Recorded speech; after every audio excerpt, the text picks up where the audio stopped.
वंदे उत्कल जननी। आज्ञा नमस्कार है अधिका कथा चैनल भाग 28 को आपण को स्वागत करुचु। आमे कुल नना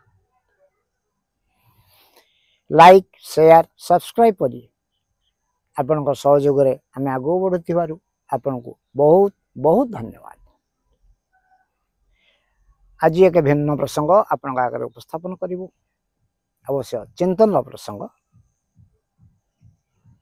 आज प्रसंग है बिना अस्त्र रे हत्या। ये केमतिया कथा? हत्या पुणी बिना अस्त्र रे एटा तो संभव नुहे। कौन स्लो पॉइजन व्यवहार हम कि ना? से भी नुहे। आरंभ कही गोटे चिंतन प्रसंग। शास्त्रकार मान कहते आज्ञा भंग नरेन्द्राणां विप्राणां मानखंडनम पृथक सज्जा च नारीणां मशस्त्र बधमुच्यते।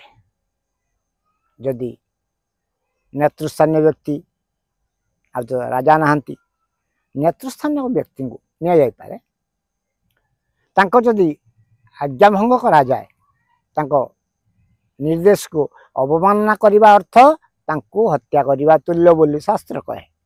विप्राणां मानखंडनम गुरु ब्राह्मण पिता माता सब ही आमर देवता।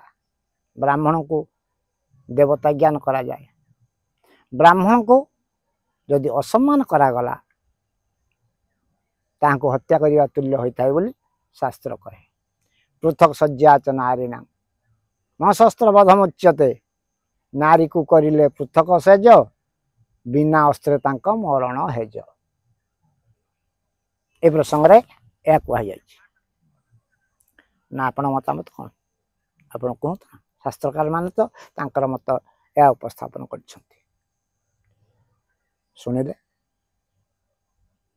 सुनी सारे मतामत देबे कि शास्त्रकार माने से जुग रे या को उपस्थापन करथिले ता से जुग पई कार्यकारी थिला।